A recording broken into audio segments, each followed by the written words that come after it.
Arrancamos este último bloque con la presencia en forma remota del especialista Eduardo López para analizar cómo sigue la pandemia de COVID-19 en nuestro país. Eduardo, ¿qué tal? ¿Cómo andás? ¿Qué tal? ¿Cómo andamos? Muy buenas y alegría por estar con ustedes, ¿eh? Gracias por atendernos, Eduardo. Y bueno, justamente el tema que nos está preocupando a todos es cómo viene avanzando el plan de vacunación. ¿Qué evaluación haces de cómo viene avanzando este tema? Bueno, si uno analiza primero cuál era la población que uno iba a vacunar primero, eran alrededor de 800 a 1 millón de personal de salud, y en segundo lugar, adultos mayores de 60 años, que eran 7.400.000. Si uno suma ambas, estamos alrededor de 8.400.000 personas que se planearon vacunar inicialmente. El personal de salud tiene una razón obvia: ¿quién atiende a los que se enferman, ¿no?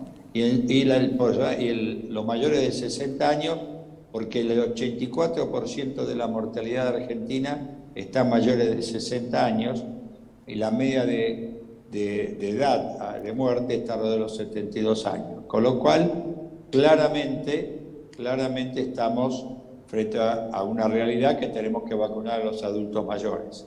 Sin embargo, el programa de vacunación viene lento, ¿no? Básicamente, en primer lugar, porque no hemos tenido vacunas, especialmente la vacuna de Sputnik V, que es una vacuna muy buena, pero en vez de entregarse los 20 millones de dosis que aparentemente se había acordado, no se llegaban a entregar más allá de 2.400.000 dosis.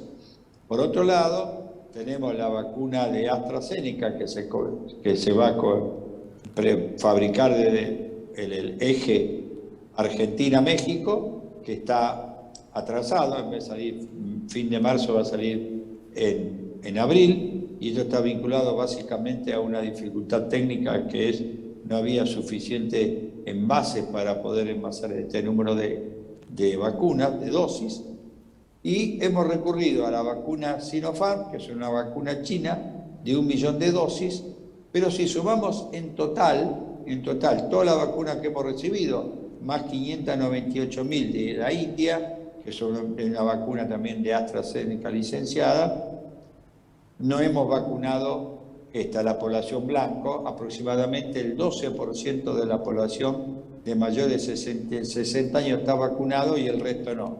Con lo cual es obvio que nuestro plan está lento, ¿no? Teniendo en cuenta esto, ¿no?, que venimos más lento de lo esperado, ahora, ¿cuál es el pronóstico? ¿Cuándo vamos a cumplir, cuándo vamos a llegar a ese 70% de la población que se requiere, ¿no?, para empezar a decir que la pandemia está quedando atrás?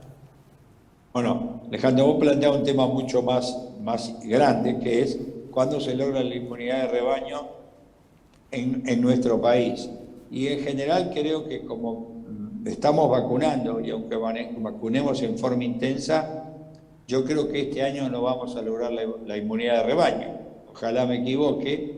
Con lo cual, al no lograr la inmunidad de rebaño, los cuidados, diríamos, personales que se plantearon el día 1 de la cuarentena siguen vigentes. O sea, el uso de barbijo, el uso del distanciamiento social y el uso de evitar las aglomeraciones en lugares cerrados que no tengan protocolo, creo que va a haber que analizar. Eduardo, entonces... Sí, entonces concretamente la posibilidad de medidas más contundentes respecto de posibles aislamientos tengan que ver directa y estrictamente con la cantidad de casos y el estado de la cuestión sanitaria. ¿Es correcto? Digo, la vacunación pasa a ser algo que está a un lado por ahora hasta que empiece a dar otro tipo de números. A ver, es una observación muy interesante. Yo creo que en primer lugar nosotros tenemos que darnos cuenta que la vacunación es el eje central para evitar, diríamos, la circulación del virus y bajar la tasa por lo menos de mortalidad y de hospitalización. Ahora, mientras tanto, mientras vamos vacunando, la inmunidad de rebaño para todas las edades no se va a lograr. Entonces, ¿cuál es el objetivo? Es tratar que la población más importante, primero adultos mayores y después los individuos con comorbilidades, de 18 a 59 años estén vacunados. Es decir, que este año vamos a seguir usando el barbijo, por ahí de repente algunas cuarentenas cortas o la restricción de vuelo. O sea, hay un menú de medidas que vamos a tener que seguir tomando hasta que este virus baje la intensidad. El mayor problema que tenemos es que este virus está circulando. Miren ustedes que estamos en un promedio de entre 7.000 a 8.000 casos por día, y esto es una meseta alta.